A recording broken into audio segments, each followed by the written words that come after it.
Nakakalungkot bang isipin may magpapaalam na nga pala sa Team Dugyot? Pupunta na kasing ibang bansa si Boy Susi. Nandito kami para suportahan siya. So paano guys? Tara! Bakit mo ka nakabidyo? Ano? Lahat na lang ng kilos ko nakabidyo?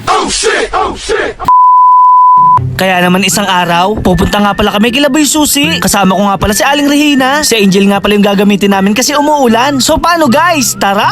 Malapit lang naman yung bahay nila Boy Susi kaya mabilis kami nakarating. Pagdating namin nandito na nga pala sila Boy Skincare. Naghihintay na rin pala dito sa Itsambunggan. Dahil mabait akong bata, nag-bless ako sa tatay ni Boy Susi. Laking gulat ko nga guys, pati dito sa tindahan nila Boy Susi may tarpaulin. Nakakapanghinayang guys kasi hindi kami pinalad na manalo. Char! Pinapakilala ko nga pala sa inyo si Eman. Pamangkin nga pala siya ni Boy Susi. Lagi nga pala siya nanonood ng ating mga video. Kaya naman Eman, maraming salamat sa suporta. 9 years old lang pala tong batang to kaso mas malaki pa siya kay Itsambunggan. Laking gulat ko nga guys, may binigay siya sa aking candy. Gummy worm daw pala ang tawag dito. Dahil 2 piraso to, binigay ko yung isa kay Aling Regina. Hindi ko nga akalain na ganito pala ang lasa nito. Malayo pa lang natatanong ko na si Boy Susi. Ang kaso lang guys, habang papalapit siya, nalulungkot na ako. Nakatanggap na kasi siya ng tawag mula sa Japan. Sa pagkakaalam ko, dancer nga pala yung in-applyan niyang trabaho. Nakakalungkot lang kasi ito na yung huling araw na magkakasama-sama kami. Good luck nga pala sa iyong journey. Dahil kulang pa kami, sinundo niyo nga pala si Boy Ubo. Habang naghahantay kami, may ibibigay nga pala ako yung skincare. Ito nga pala yung mga alaga ko sa bahay. Hindi ko naman intensyon na manggulat.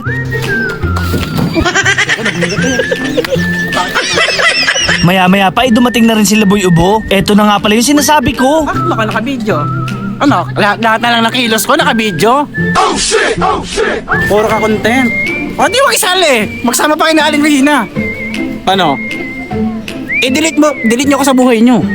Mabuti na lang may mga nagpa-picture na bata. Doon lang tumigil si Boy Ubo. Dahil kumpleto na ang Team Dugyot, kakain kami sa McDo. Mabuti na lang dala namin si Angel. Hindi na kami mababasa ng ulan. Medyo inabot na nga pala kami ng dilim. Dahil pa-despedida nga pala to ni Boy Susi, syempre sagot niya. Umorder na nga pala kami ni Aling Regina ng 2-piece chicken. Magpapahuli ba naman kami sa pagkain? Mabuti na lang may available na mesa para sa amin. Minsan na lang pala ulit mangyayari to sa Team Dugyot. Ang kaso lang guys, nakalimutan ko pala mag-order ng extra rice. Kailangan ko pala lumabas ng McDo para makatipid. Mabuti na lang malapit na dito ang palengke. Dahil may nagtitinda ng ulam, syempre mati. Imposible naman wala silang tindang kanin. O diba guys, nakatipid kami. 10 piso lang kasi ang bili ko sa isang balot na kanin. Mabuti na lang hindi sila gaano nainip. Napakadami kasing nakapila. Iilan lang pala kami malakas kumain. Una ko nga palang binigyan si Kuya Dugs. Kahit tahimik si Itsambunggan, malakas din siya kumain. Hindi ko na sana bibigyan si Boy Ubo kasi napakasungit. Kaya naman food trip na naman si Kuya Boy Macho rin nyo. Spicy nga pala yung chicken na binili ko para hindi makahingi sa akin si Aling Regina. Char. Syempre maglalagay muna kayo ng gravy sa manok. Tapos lalakihan nyo ng subo. Mabuti na lang nakabili ako ng extra rice. Ito nga pala yung tinatawag na life hack. Ang kaso lang guys, habang kumakain kami, napansin ko si Boy Susi. Nararamdaman ko nga pala yung nararamdaman niya. Nalulungkot nga pala siya kasi mawawalay na siya sa amin. Mas pinili niya kasi yung pagsasayaw kaysa sa amin. Char. Sinulit na nga pala namin lahat ng pagkakataon. Nagkwekwentuhan kami at banding. Masarap pala yun habang kumakain. Kaya lang guys, ito na yung pinakamalungkot na part. Nakakalungkot talaga isipin kasi alis na si Boy Susi. Maraming salamat nga pala kay Eman. Thank you din pala kay Aya. Ito na nga pala yung huli namin pagkikita. Kaya si Kuya Dugs at Boy Skincare nalulungkot na. Kahit sino pala umalis sa amin, lagi tayo mag-iingat. Huwag nyo sana papabayaan ang sarili nyo. Maraming salamat nga pala kay Boy Susi sa napakagandang mga memories. So paano guys, hanggang dito na lang. Maraming salamat sa panonood. Paalam! Yeah!